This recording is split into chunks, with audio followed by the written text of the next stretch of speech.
This week, we're going to look at the programming language Pony, which was born out of what should be a relatively simple requirement to do actor model programming in C with C's performance.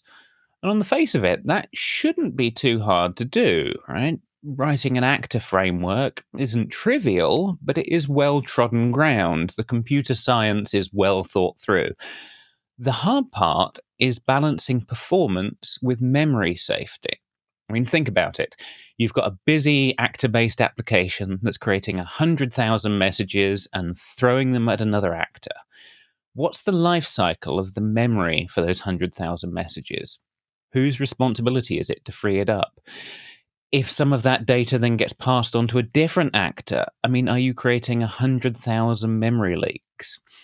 And the answer is maybe. And that's not a good enough answer. And a lot of the solutions to that kind of problem revolve around generously copying data and garbage collection, buying memory safety at a cost of performance. So the question becomes, is there a way to solve the memory safety problem in an actor model without paying a performance cost? And Pony has an answer, and the answer is an interesting technique called reference capabilities. And I'm joined this week by Sean Allen from the Pony team, who's going to explain what reference capabilities are, how Pony uses them in its high-performance actor framework, and how they enable an essentially pauseless garbage collector approach. The result of this is a C-like language for writing high-performance actors, and more importantly, a set of ideas that are bigger than the language itself. So let's hear them. I'm your host, Chris Jenkins. This is Developer Voices, and today's voice is Sean Allen.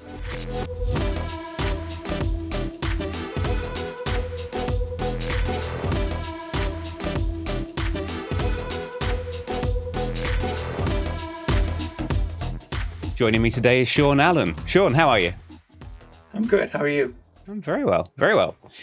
A few people have been on me to check out Pony over the weeks and months. And one thing I learned from checking it out is the history of Pony begins trying to write concurrent high-performance actors in C, right? Yes. Yeah.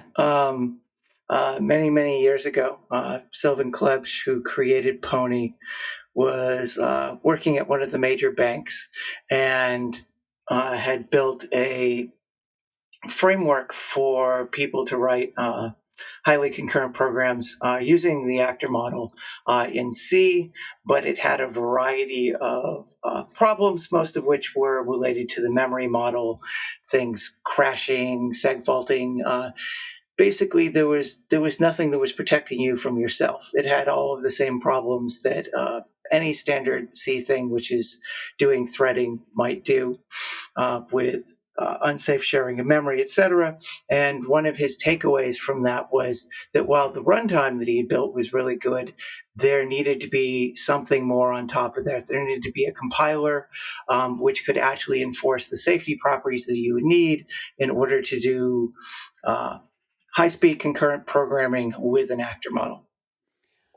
Okay, so I have to ask the question. This comes up immediately. You want to do memory safety or actor model? Why not go to Rust or Erlang? Well, first of all, at the time when he did it, Rust was this tiny, tiny, tiny little thing that was barely being used. It might have actually... I don't think that Rust had actually been publicly announced at the point that Sylvan first wrote that. Okay. And Erlang, because you want to go fast. And Erlang is many things, but fast is not one of them. Ooh. Tell me more about that. Why is it not fast enough? I mean, if what you're interested in doing is things where you would normally turn to C, for example, for your performance concerns, then that's not Erlang. Erlang was never designed for that. That's not the environment that it was designed for. It does a variety of things. As a basic default, I'm going to lie here a little bit and say that pretty much any time you send a message from one actor to another in Erlang, there's going to be a copy that happens in terms of the memory that you're sending. They have a thing called binaries, which mean that that's not actually the case, but it is the basic model that it was built with. I mean, the initial version of Erlang was written in Prolog, right? Not the world's fastest language. Like, extreme performance was never a concern for Erlang. Erlang has many incredible features in it. I mean, I think it's an awesome language. Sylvan, thought it was an awesome language, but Erlang wasn't going to be good for those particular use cases. Okay, so we're talking about the kind of high performance, like bank level day trading type stuff. Is that Yeah, the or space? yeah, in the very first application that it was used for was one that would listen to network traffic with inside the bank and try to find anomalous activity, where you're Oh, capturing huge amounts of network traffic and trying to analyze it in real time. that's interesting. I wouldn't have thought it had its beginnings in security. That's cool. Okay, so you've mentioned copying. I can see that copying like complex data is definitely going to slow you down, but it does solve the problem of sharing a message from one actor to another. It Right. certainly does. Yeah. It is a very straightforward way to solve it. If your application can trade speed for safety, it is a very straightforward way to go about doing things and can give you a programming model which is very nice, and you don't have to do a whole lot of thinking about things because it's just kind of safe by default. Yeah. Yeah. I can see that. So guide me through how to do it without trading performance. So the pony approach um, is using a thing called reference capabilities. It has the same end goal as what systems like Lifeline's borrow checker and Rust, which more folks at this point are familiar with. Um, but it operates rather differently.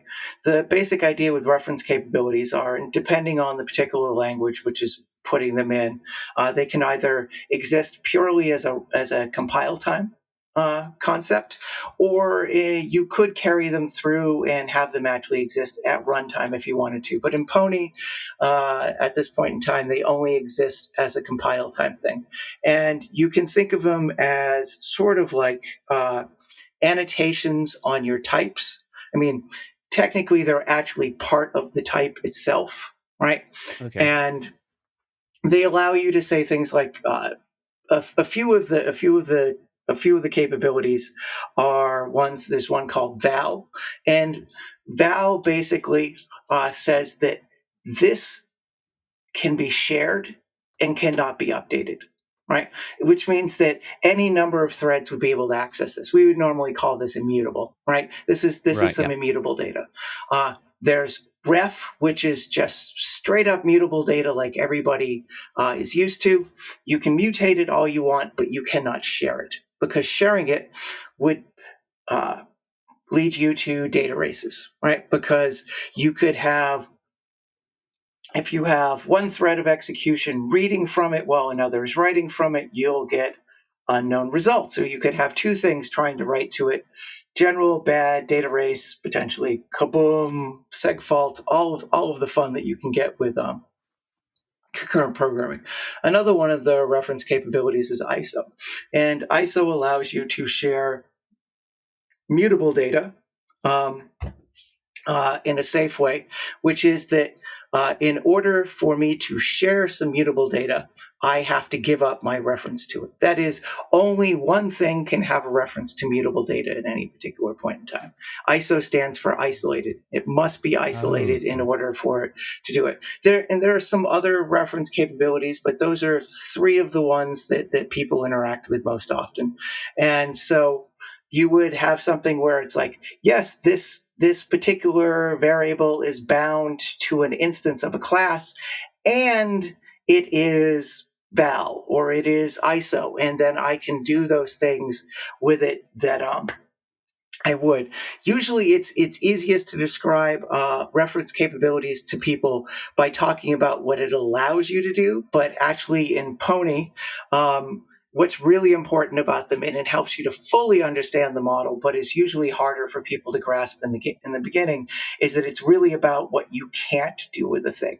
So, for example, reft is not allowed to be shared globally, right? It Right. denies you from doing that. And if you try to do it, the compiler will stop you. It'll give you an error and say that that's not allowed.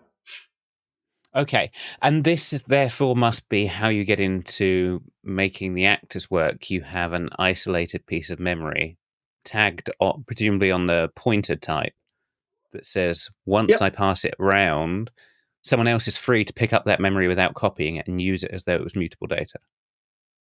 Yes. Yeah. And all of this is happening at compile time. So there is no runtime cost to any of these. There's no runtime checks to make sure that this is actually safe.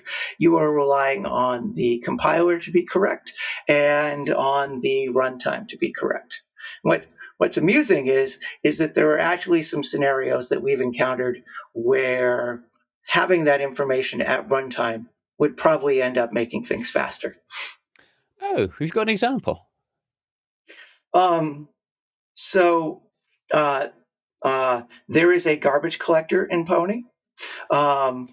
It is not a garbage collector that is like what an awful lot of people are used to with stop the world garbage collectors, like you would find in Java, you know, or Ruby or Python or a variety of other ones. But it is still, in the end, it is automated memory management, and um, uh, knowing whether a particular bit of memory is isolated or immutable, etc., would open up some things where you could make the garbage collector faster. And a lot of that information is available at compile time, and we compile in specific bits of code in order to make things faster for variables which are being used in order to take advantage of that. But there are scenarios where we could get further performance improvements if we had that information at runtime rather than just compile time, because sometimes at compile time you're not quite sure. In particular, a bit of memory could transition from being isolated, for example, right, to Mm. being immutable, and the compiler is perfectly able to enforce this. It's isolated. You do a bunch of stuff to it, then you give up your reference to it, and you send it to something else as immutable, and the compiler will Ah. prevent it from mutating it. However, the runtime at that point is unaware that this is immutable and still has to treat it as though it was isolated, and there are some performance improvements that you can't get with isolated mutable data that you could get with things that are immutable. It's they're relatively small and esoteric things but for certain classes of applications could have a large impact. But I just like to talk about it because it's normally that thing you think, oh, having the information at runtime and keeping it around to runtime would probably make things slower, but in actuality for some cases it could make it faster. That's interesting. Yeah, yeah, I can see that. We associate that kind of runtime information with checking and enforcing, but it could be Yes. leveraged for optimizing. Yeah, yeah, I can see that. This makes me wonder how large, like, the runtime system of Pony is. It's got a built-in concurrent garbage collector, an actor model. What else is there? Some very fast optimized queues and an Okay. awful lot of hash maps. I mean, if the runtime is mostly a whole bunch of hash maps and some queues. That's slightly a joke and slightly not a joke. I mean, um, like all of the information about stuff that's in memory for like the garbage collector and a variety of other things, usually in the end is being stored in a highly tuned hash map in order to make it easy to find things.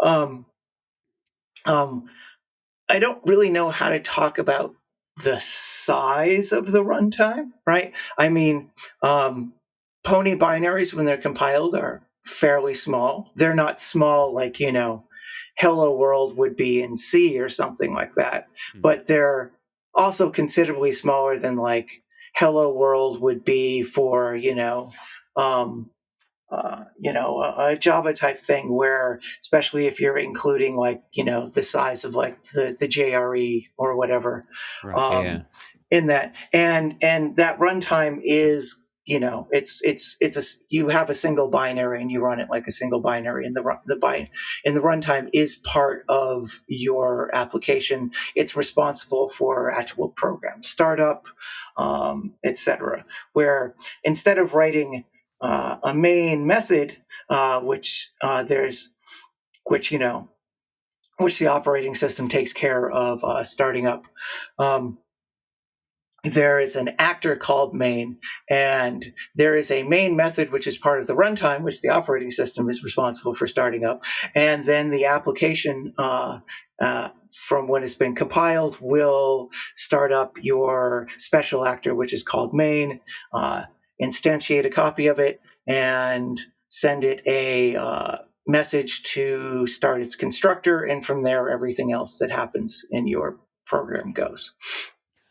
Okay. So is it the case that Pony is very heavily actor based? I mean, would you use it to write a regular C program and occasionally bring in actors, or is it like really baked into the thinking? 100% actors everywhere. Oh, okay. Actors everywhere. If you wanted to do something which actors are not good for, you should not use Pony. Okay. So where do you think it shines then? Um, I think particularly in uh, application level programming, particularly where everybody has their own definition of what application level is, where you're looking for where you can benefit from high concurrency, and you have memory usage which is conducive to working well in an actor model. I can give an example of something which does not work particularly well in an actor model, right? If you think about a standard relational database that has a bunch of tables and you want to be able to join across those tables, like, and for a particular operation, you need to have possession over these things, right? In an actor model, like the default way that you would go about doing something like that is you would probably have an actor per table. But because everything is done in an actor model in a message passing fashion, this now means that you're into some level of if you're doing an update, you've got some type of multi-phase commit that you're going to have to be Yeah, building yeah, yeah. in, or you have to manage to obtain locks, except there's no locks in actor models, across multiple tables in order to do joins across them. If you wanted to implement, various like isolation models that like a relational database has, it's not a good fit. You could do it, but you're doing a lot of extra work there, and you would probably want a different model to go about doing that. If you're building a key value store, you're building a Redis type thing, or you're doing, socket programming where you're pulling a whole bunch of stuff off and you're not trying to do huge joins across things, or you can denormalize that stuff in memory so that you have many copies of something, potentially, so that you're okay with some sort of eventual consistency where you have actors which are being occasionally updated with the latest view of the data, but do not have the absolute latest view. Then all of these are things where an actor model can really shine. Okay. Yeah, yeah, I can see that. So who is using it? Maybe that's another way to think of it. Like, I is think it Pony production out in production at the moment? get asked that question on a semi-regular basis. Um, there were times in the past when I've known of Pony being in production. Mm. I know of one company where they have one person who does their security stuff and has written pretty much all of their security stuff either in Pony or in Erlang. Combination of the two. came from an Erlang background and started using Pony for things where it was it was it was Erlang was having problems with the amount of data it was trying to process within the time that they needed to process it. Pony provided a performance improvement while still providing a similar programming model.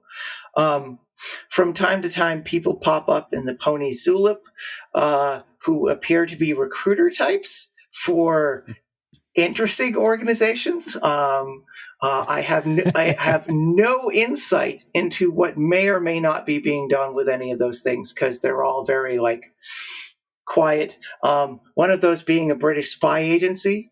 Somebody popped in from another one being another one being the National Health Service in the UK, and one being a network appliance router / firewall sort of company. Now, are any of those people using it still? I suspect they were at some point. Are they still? I haven't the slightest idea. At this point, probably anybody who might be using Pony in production, we have no idea. Right. Sounds like those organizations wouldn't tell you anything at all. Yeah. Yeah, and so they may be, they may not be, but it's certainly not a language which is being used in the way of something like Rust or whatever, which has had a high growth trajectory or whatnot. I just assume that while there are many things I don't know, but that Pony is primarily used by hobbyists and people who are not making money with it. That is my assumption at this point in time. In that case, let's go back to what the language is like to use, because the actor model aside, how much is it like C plus the reference capabilities and actors? Does it feel like C other than those things? Is it a similar type system, for instance? No. The type system has the most similarities to ML family languages like OCaml, F#, standard ML, and whatnot. Okay, how does that fit into a manually memory managed language? Well, you're not manually managing it. It is a garbage collected language, right? Where garbage collection, for the most part, means that there is a system within the runtime to communicate reference counts to different objects, and periodically each individual actor will go ahead and do a basic mark and sweep GC operation. And for anything which has a reference count of 0, that memory would be returned to a pool allocator for reuse within the system. Okay. That makes me I should have picked up on this earlier, but you've got a non-stop the world garbage collector. From what you've described, are you saying Yes. it's actually a stop the actor garbage collector? It is a stop the actor garbage collector. So it's kind of granular stop the world. Yes. So I got involved with Pony in part because we decided to use it at a startup that I was at a couple jobs ago, and we were targeting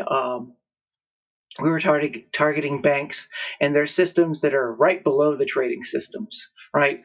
Things where like risk analysis systems, et cetera, order books, stuff that's not the actual trading systems, the stuff which is very important but usually neglected when budget time comes around. Right, yeah. And one of the things that was really nice was that our latencies were just, our latencies and throughput, if you were giving us a consistent level of traffic, our latencies and throughput were flat. Like the amount of time spent in garbage collection was really low, and it's pretty much basically what it works out to is incremental concurrent garbage collection, right? As a general strategy, you see Uh, the Azul garbage collector for the JVM, the Shenandoah garbage collector for the JVM, both attempt to adopt similar things, but with a different memory model, where you are attempting to constantly garbage collect. And you give up some level of throughput, like you would with Pony, because you are occasionally, actors are doing a little bit to clean up memory. But otherwise, right, you should be getting pretty much consistent performance instead of having the spikes like you would see with Stop the World Garbage Collection, like the one that shipped as the default for years with the JVM.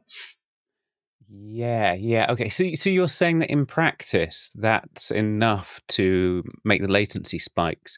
I mean, is there any coordination on that? Are the actors trying to make sure they only do their own garbage collection when other actors aren't busy doing it, or is it just Uh, randomized?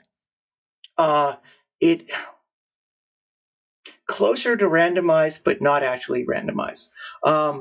So there's a thing in the garbage collection system called the GC factor, right? And this is set globally. Although if you want to get really sneaky with the CFFI and know the runtime, you could set your GC factor on a per actor basis. But in general, it's set globally, and this basically says after every garbage collection, right? However much memory this actor has left, do not garbage collect until it is at this factor of this amount of memory. So the default is 2. So anytime after a actor garbage collects, it will not attempt to garbage collect until it uses 2x whatever is left over that is still in use after that garbage collection. Oh, I see. Yeah, that actually makes it sound quite easy to implement. Relatively, and all of the garbage collection. There is messaging between actors, right? Hmm. Which so that there's no coordination. There's just I'm going to let you know that this memory, which you are in control of, right? I no longer I've given up my reference to it, and the actor can keep track of it processes those messages just like it would any other, decrements reference counts on objects, and when it gets to a garbage collection point, it will free them. Okay, so just to check I've got that, it's the responsibility of the receiving actor to clean up the memory? So a actor has some memory which has been allocated to it, right, Mhm. from the pool, which it is now responsible for, and any object which was allocated in that act by that actor in that pool will be freed by that actor, even if it's like this was some isolated memory and I sent it off to somebody else. The receiver of the isolated memory will not be the one freeing it. Oh. Instead, it will be this actor.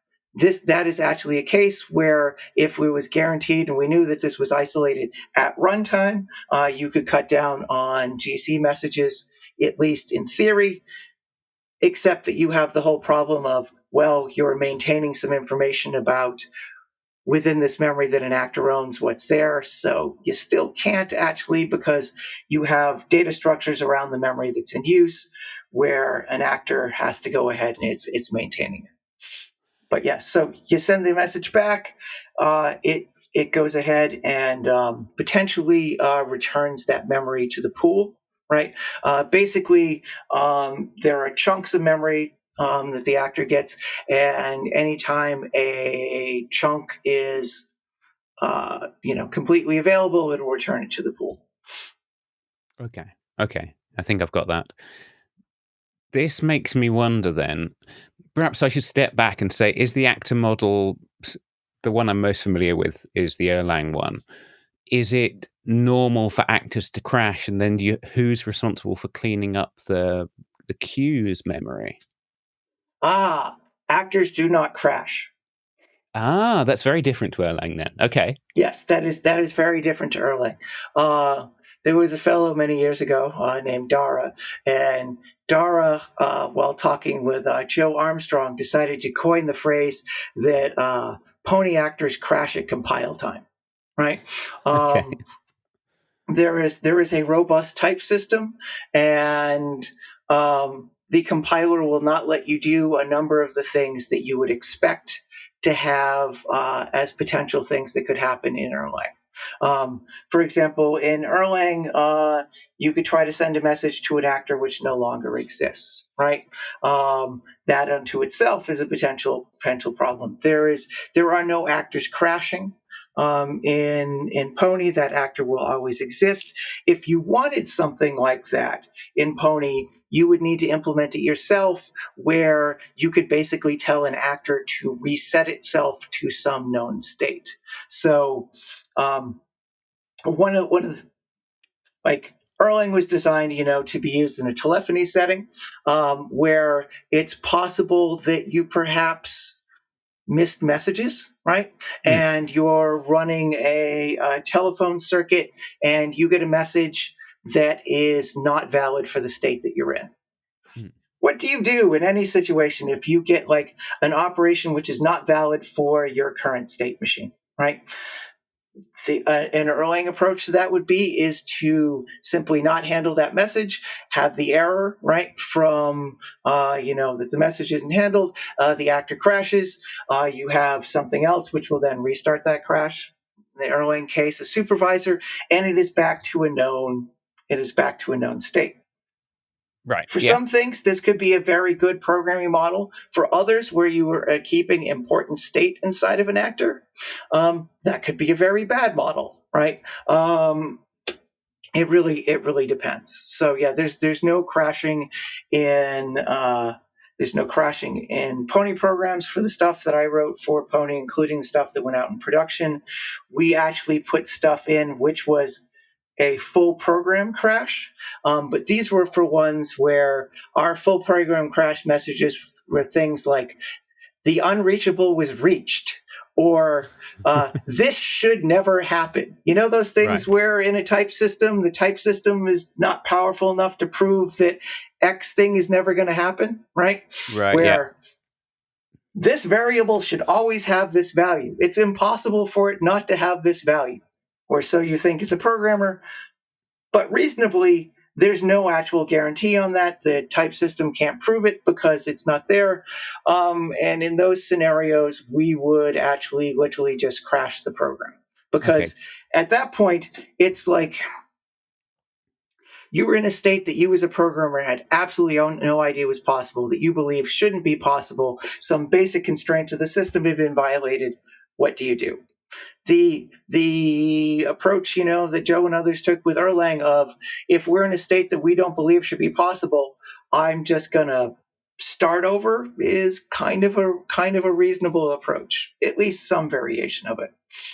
But yeah, normally you actually have to go about doing that yourself for a particular thing, because the actors always continue to exist otherwise. Okay. Does this mean that messages between actors are also strongly typed, so you can guarantee at compile time which kinds of messages an actor can receive?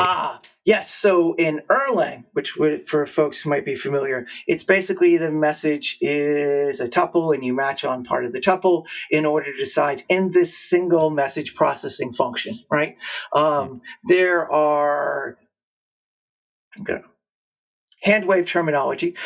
There are two types of functions in Pony. There's behaviors and functions.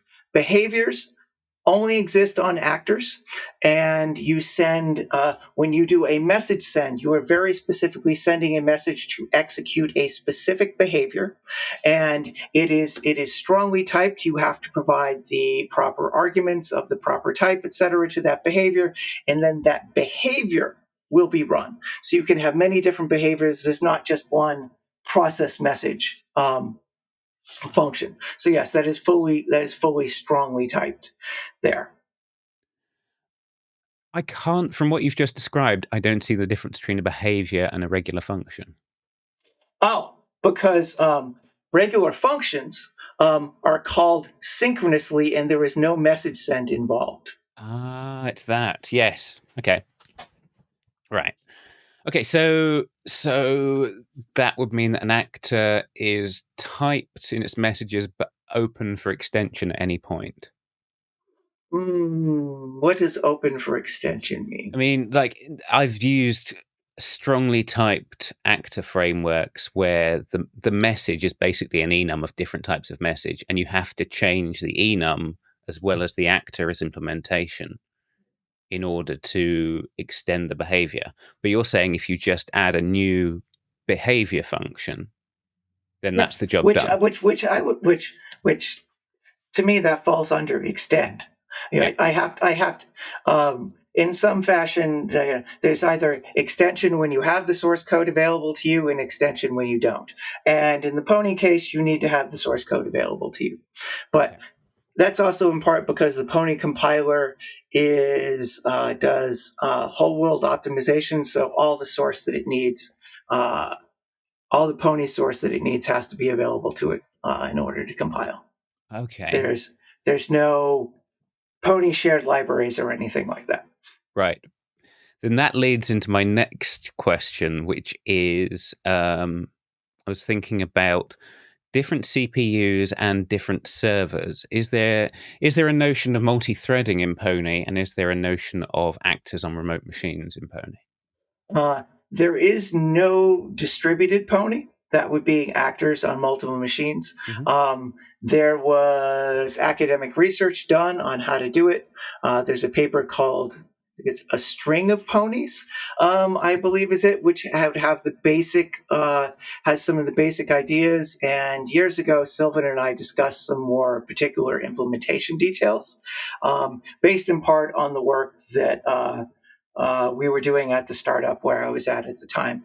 However, there's nobody who wants to do that work, in the sense of Pony is an entirely volunteer-driven project. So nobody has stepped forward and said, I want to do that. Well, actually, for many, many, many things, people have stepped forward and said, I want to do that. And then usually you hear from them for about a week and then they disappear because that is open source. You get a few people who stick around, but plenty of people step forward for things and then don't. So there is no distributed Pony at this time. There's at least, a paper and some other possible stuff if somebody was to talk to me about how to go about implementing that if somebody wanted to. There are threads in Pony, but not threads in the way that most people think about them.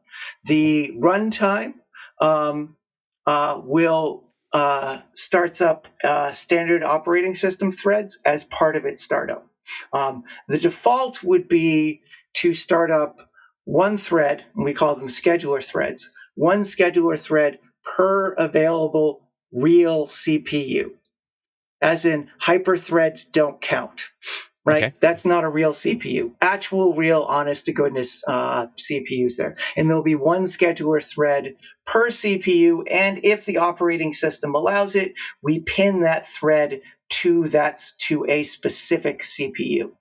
macOS doesn't allow that. It's going to move them around on you. For example, Linux will let you do that. You can pin to a specific CPU, and that scheduler thread will always be on that CPU.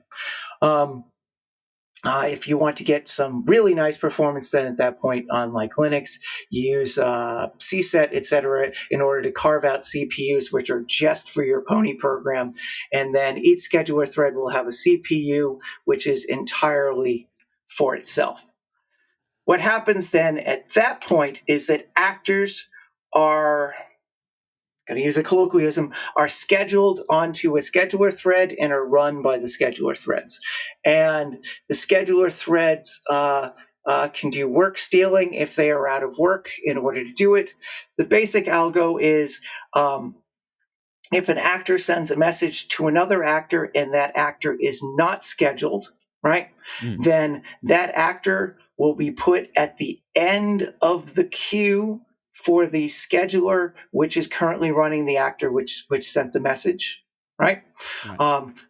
So no coordination is needed. And if that actor is already scheduled, right, the other one, then nothing will happen because it's already scheduled to run on some other scheduler. And we like to say that there are no locks in the Pony runtime. That's depending on your definition. That's not entirely true. There's an awful lot of atomic bit twiddling that goes on down below in order to be able to do things like check to see if a actor is scheduled on a schedule or not in a way that is going to be safe and gets you a correct result. And a few years ago, because based on your workload, you might not actually want to run, say, with 8 CPUs, right? Because with work stealing can start to be more expensive than the computations that you're doing. There are two strategies to allow us to scale down the number of scheduler threads as the program is running, and one of those involves a pthread mutex. Okay. Yeah. Yeah, I'm with you. I think it makes me wonder how much of this makes me wonder how it plays into references and how much is under user control. Like, if I'm trying to send a message to an actor that's on another thread, An actor is not in another thread. I sorry, an never actor think that's about it running like on that. another CPU. I don't even think about that. I just send a message to an actor, and the runtime will try to do the most efficient thing possible. But how? Okay, so if it's on a different CPU, don't you necessarily sometimes have copying to send the message across? So you allocate for a message, right? This is done by the runtime. There is a in CLAN there is a struct which is a message, right? Which has a small amount of memory allocated for it, and that particular message is placed on a queue for an actor, right, to be processed at a later point in time. The queues for actors are multi-producer, single consumer, right? So there's some atomic bit twiddling, for example, for the backside, but there's no copy because it is a message. It's a message. It was allocated over here. It'll be freed when the message is no longer, once the message has been processed by the runtime. We know for how the runtime works that it is guaranteed to be safe because those things which are in an actor's queue will only ever be being processed or attempted to freed by a single scheduler thread. And nobody else is going to be holding a reference to it once it is in there. So we have no data races, et cetera, for that. And any of the memory which was allocated by users as part of their program has passed through all of the wonderfulness of the reference capabilities, et cetera. And while we free the message, any underlying objects which might be being shared, et cetera, that's part of the garbage collector inside of Pony, which is called Orca. There's a whole protocol for how actors communicate their garbage collection information so that things can be garbage collected safely. There's a paper if anybody's interested. It's the Orca paper. Okay, I'll find that and link it in the show notes. I think possibly I'm worrying too much about the message being in a particular CPU's cache, and thus having to be. Oh, that's a performance concern, right? Yeah. Yes, if you really want to go fast, then in your ideal world, you want things to stay on the same cache, right? You want them to be there. So, a relatively naive thing, because in a complicated program, you have absolutely no idea what's going to happen for such things. But that is why the scheduler, if an actor hasn't been scheduled, puts that actor onto the queue for the scheduler which is currently being run. So then, at least in theory, for a program which is not super active and has very few actors, right? You could send this message, you could have this stuff, and it could still be in the cache when that other actor runs. That is at least a possibility for a thing that could happen. Oh, But right. I So there's this call this natural naive tendency for because it to be sticky to the same CPU because of the scheduler. as the actor where the that caused it to be scheduled by sending it a message, right? Yeah. Okay. That said, I mean, when you have anything more than one CPU, right, and you have lots of actors, reasonably speaking, there's probably other work that's going to be happening so that something else is probably going to step on that cache.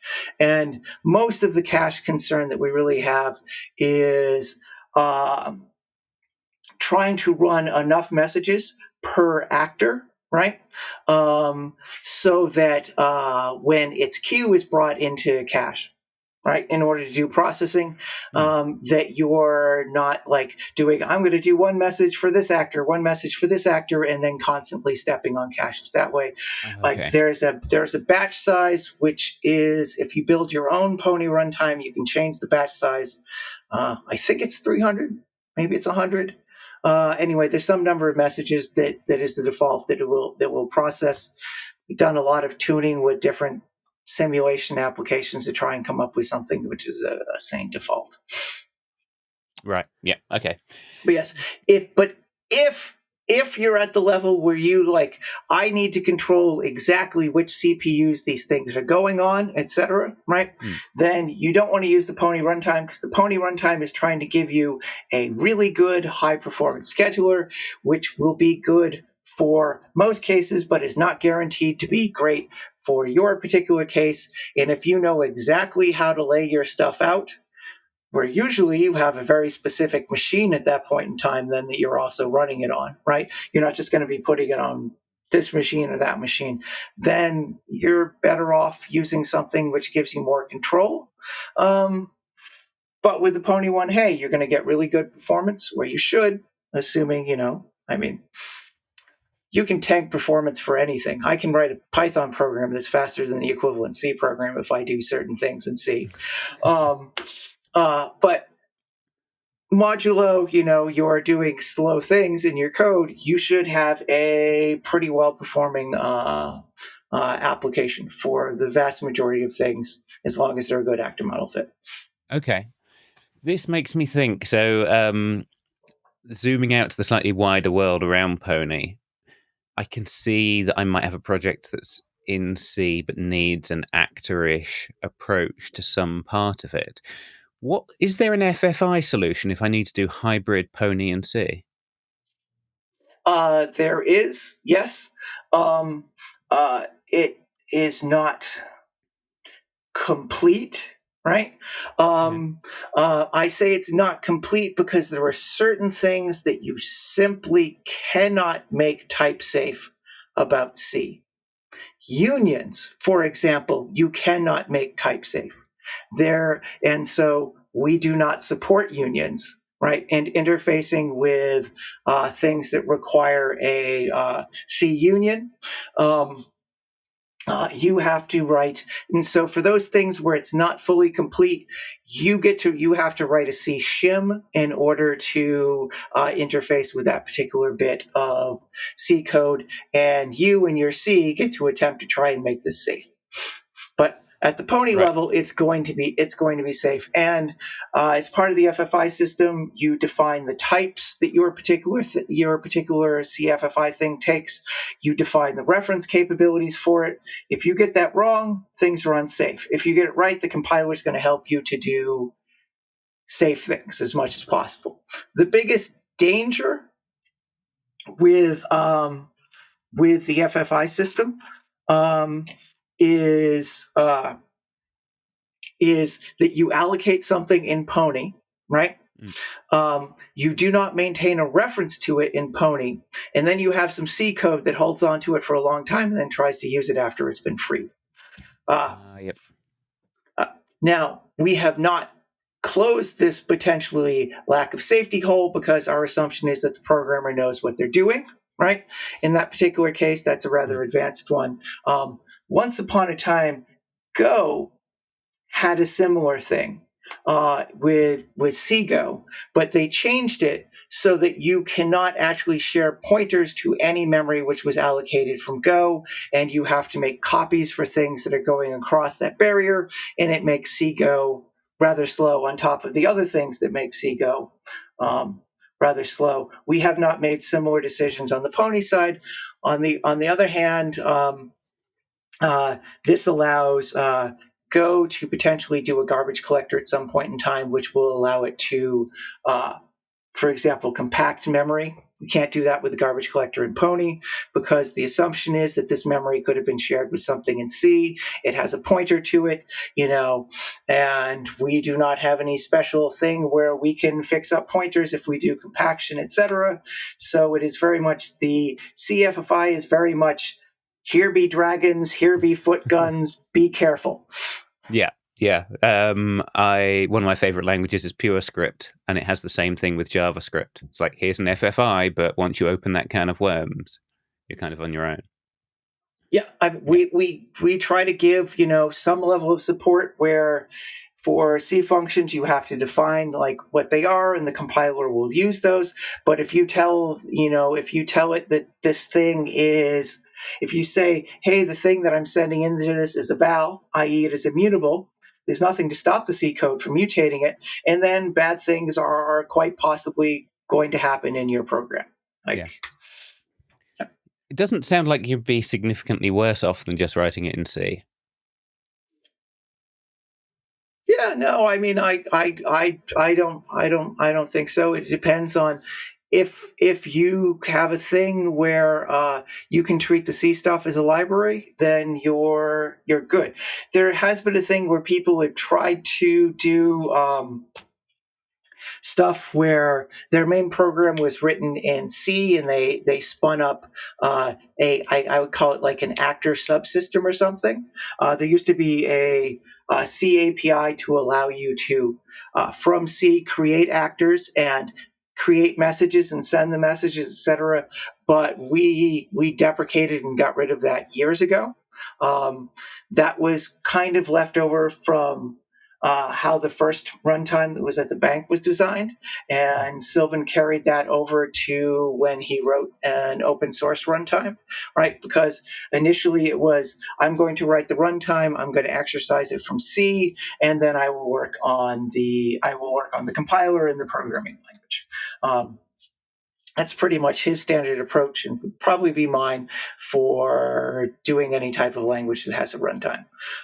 We got rid of all of that functionality because we started adding more stuff into the runtime where that API was a detriment towards being able to improve certain portions of the runtime. For example, years ago, I contributed a back pressure system to it, and the back pressure system simply wasn't going to work in the face of that other API. And so that was one of the reasons that we got rid of it. Yeah. Okay. Yeah, that makes sense. I can see it being a bit of a millstone around your neck. Yes. That makes me wonder what the current state of Pony is, and what's being actively developed on it. You mean in terms of what we are building into the language and the compiler, et cetera, at this point? Yeah. I mean, where's all the interest in the Pony community at the moment? There has not been a lot of movement lately. We are a relatively small community. Here we go. I, over the last 2 years, have had repeated problems with RSI type things. I have primarily been the number one contributor to the runtime of the compiler for several years, right? And when I start getting worried about being able to get paid to do my job that actually pays me, one of the first things I do is I stop doing any sort of computer usage outside of work, right? Protect your fingers, yeah. Yes, and I had a flare-up last year, and I'm just slowly easing back into doing stuff outside of my work hours. So there's been not a whole lot that's been done. We have a we have an RFC process where people can suggest changes, etc. Right? Mm. They can go through, but I mean, for the most part, there's a small group of us who are the core team. We do what we can while we in between our lives, where we get paid, and most everybody else has like kids, etc. And yeah, we add what we can. I mean, what's there is usable. There's tons of stuff we would like to change, right? But they are very heavy lifting and require a lot of work, and most of the time goes to more mundane tasks for keeping the basic stuff working and keeping bit rot from setting in, etc., Yeah, yeah. rather than doing large scale things. I did several large scale things a few years ago, fixing a bunch of bugs, but an awful lot of the stuff happens now in there's a fellow, Gordon Tisher, who's one of the core team members. He's been working on trying to write I'm going to call it Pony and Pony, even though that's not really quite the right thing. Right. But if you want to do a language server, for example, you have to interface with our stuff that create the AST, which is all in C. It might be nice to have that in Pony. I say it might be nice because, well, nobody's really fully done it in Pony, so we don't know how nice it would be compared to the C, right, to actually use, etc. But he's been working on that in his spare time. A decent amount of time gets taken up by our staying vaguely up to date with LLVM versions, because LLVM loves to introduce breaking changes with every version. And LLVM generally introduces some bugs in every new version. And once upon a time, there was a decent amount of stuff where not Clang were really users of LLVM, but there are things that use LLVM that are not Clang, but most of those things are not. There is no testing of those things when LLVM is doing development. At least it used to be a couple years ago. I don't know if it still is, but Andrew Kelly, who was working on Zig, was an active LLVM contributor. So I think Zig certainly had an easier story with LLVM upgrades. I know years ago, I don't know if they still do it, Rust had a whole system in place for being able to patch LLVM to fix bugs which impacted on Rust. We have such a system in place as well. I don't think we have any active patches right now for that, but we do have a couple bugs that we're almost sure are very weird, esoteric LLVM bugs that we just kind of try to write around. But yeah, LLVM is a wonderful project which gets you an awful long way and is a dependency which is going to come back to bite you over and over and over again in the future. And there is a distinct trade-off there where, particularly if you're a small project like we are, keeping up with LLVM versions can be kind of a full-time job. Sometimes going from one LLVM version to another is, a good... It's measured in the low hundreds of hours sometimes in order to move things over. Really? It depends on the change. Yeah, they changed how pointer stuff works inside of LLVM a few versions ago, and that was a very heavy lift where we had to do some semi-invasive changes into the Pony runtime and the compiler in order to account for those. And periodically there are things like that, and otherwise there are just small breaking changes on a regular basis that have to be accounted for. God, that's the kind of footwork I would not enjoy. It's you got to have a strong community to get that stuff done. It's not the fun part, and in the end, we spend a lot of time doing those things. We definitely encourage people to come talk to us. We love when people write libraries, of their own. We have a bunch of tooling to help them with the basic setup you would have for an open source Pony library for being able to do testing, to do releases, all of that sort of stuff, etc. But yeah, we would always love more people, but we know what the numbers look like for most open source projects, and et cetera. So we're doing the best that we can with what we got in the time we have. But we definitely welcome people to come and chat. Just they just got to be respectful. That's our one big thing as a community. That should be a rule of the internet. Sadly, Yeah. it's not, but it should be. You can be an asshole. I don't care. Just leave the assholeness somewhere else. Yeah. Okay. Well, in that case, with a view to encouraging a few people to use it, what's the state of is there a package manager? Is there a package repo? Is there a build tool I should be using? There is no package repo, etc. For reasons, including I think all of those things are an incredibly bad idea. Okay. See the war that's broken out between WP Engine and WordPress, and some of the things that happened with the official repo there, for ways that centralized repositories can be really bad, or attacks that have been executed against npm, etc. Right?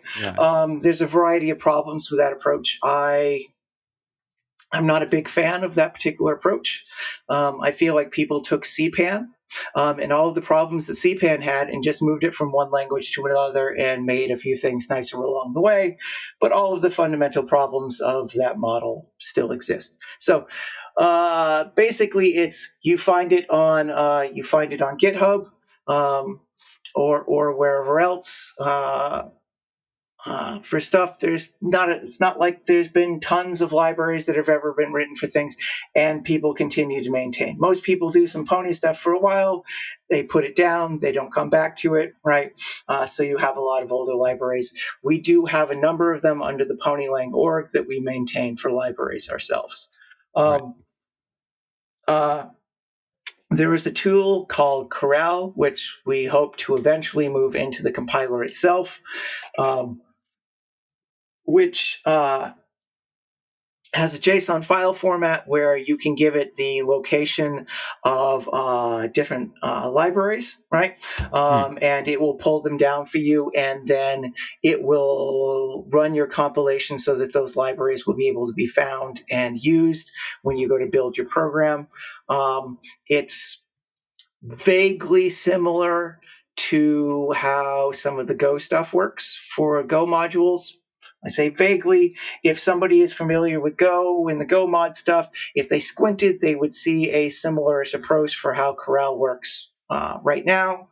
I have a thing that I wrote up like 3 years ago for how I would like to redo all of this stuff. It would be over 1,000 hours of work to make it all happen. It has not been a thing that I have taken on.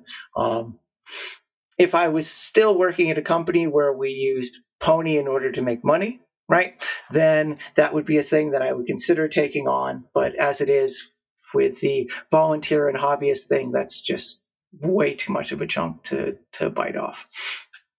Okay, yeah, that's totally fair enough, especially for these smaller projects. What about building? Do I just use Make for Pony, or? You can. Pretty much all of the Pony library projects have a Makefile and an equivalent batch file for Windows stuff. Yeah. Okay. And if people are doing a library, they can crib from it. You don't need Make, right? You could do the stuff yourself, right? But you have to run a command to fetch dependencies. You have to run a command to then actually build with those dependencies.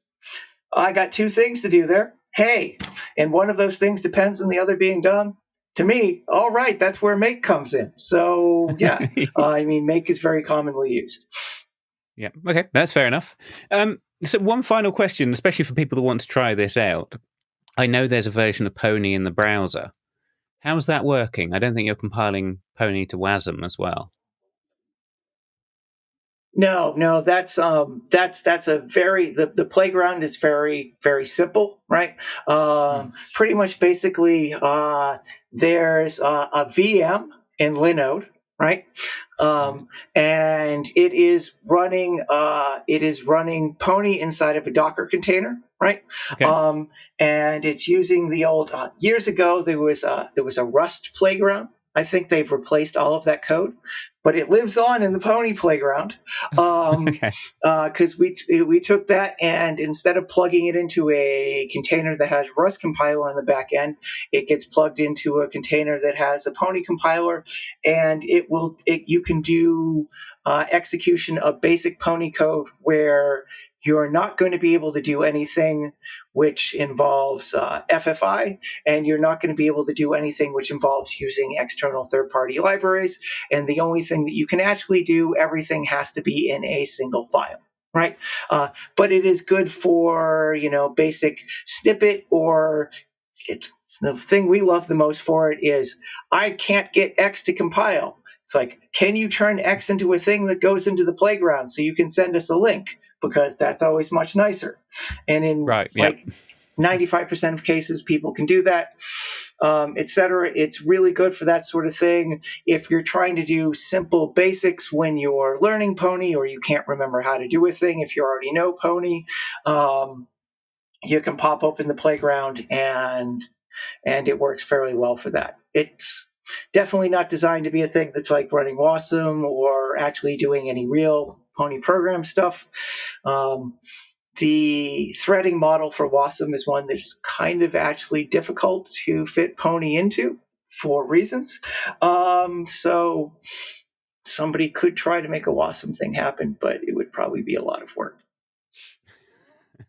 Always too much work and not enough time. The perennial problem in life. Okay, Yes. so is the playground the right place for people to go if they want to try Pony out and get a flavour for it? If they want to do little things, sure it is. Otherwise, on the Pony website, there are instructions on how to get started with installing, etc., and everything.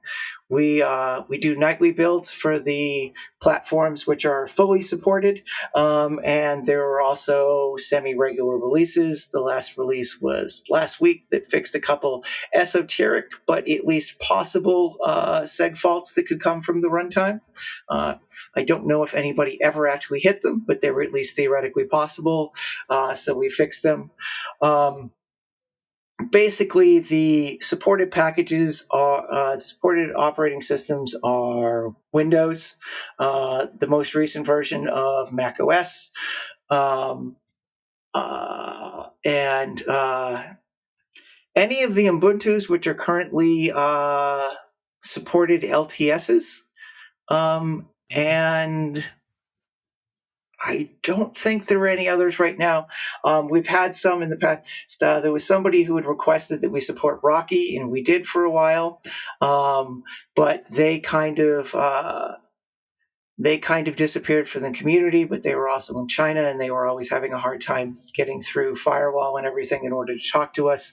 And I'm not a Rocky user. I'm not a Yum user. I spent an hour trying to get it working with a newer version of the newer supported version of Rocky at a point in time. Couldn't find anybody who was a Rocky user. Gave up, and so we dropped Rocky support. That's pretty much how it goes for most of our stuff. If we can fairly easily, for any of the Linux distros, if we can build a container in order to build for that thing in a fairly straightforward fashion, where we install the dependencies, we build a compiler, run some Python to upload it to Cloudsmith, where the packages are hosted, then great, we will happily support the thing. But if it requires any serious amount of work due to bit rot, then usually we drop it. Yeah. Okay, that's fair enough. Okay, so last question, a speculative one for you. If you were to look into the future, would you rather see Pony succeed in its present form and go forwards, or would you rather see the big idea of reference capabilities being adopted by other languages? Um, I think that the second one sounds more interesting than the first one. I mean, Okay. the first one is there is one language, all right, and it has this idea. The second one is this idea spreads out into the world and starts getting used in many different places. The second one sounds more appealing to me. It sounds like you're going to end up getting more people. Even if Pony got a lot of usage, if you have many languages, which I'm going to assume are also getting a lot of usage in this, right? Um, and they spread out and they have reference capabilities in the world, then yeah, I think the second one sounds more interesting in the end. I mean, programming languages are tools. You use them to solve problems. We Mm. talked in the beginning of this about how the actor model was not perfect for all problems, right? Pony is very tied to the actor model. I'd love it, more tools which provide the safety of reference capabilities, but are built to solve different problems. Like Mm. Rust in its very beginning had actor stuff and stuff that was a lot like reference capabilities, and they dropped it because they were trying to build a browser and they wanted to do system level programming as well. Mm. And you would not put Pony into the Linux kernel. It just doesn't make sense. It's got a runtime. It's as sensical as putting Go or Erlang into the Linux kernel. Doesn't make sense. Yeah, yeah. You could you could you know you could run Pony as its own like hypervisor on bare metal, the way you can with like Erlang on Zen or some stuff that people have done with Go. But in the end, like it's not suited for all areas. So if you had different languages which are suited for different things where people could pick them up and use them, but they gave you like a lot of the value of reference capabilities, I mean, I think that would be great. Like I prefer reference capabilities as in general for what it's trying to solve to the lifeline approach that Rust takes. The problems that I generally try to solve, I think reference capabilities are easier to deal with for the vast majority of those than the lifeline approach that Rust takes. But that's me. But I would love to see reference capabilities all over the place. I think it would be great. Well, hopefully, Pony. Well, people check it out and be inspired to carry the ideas forward. On which note, That would be awesome. that would be good.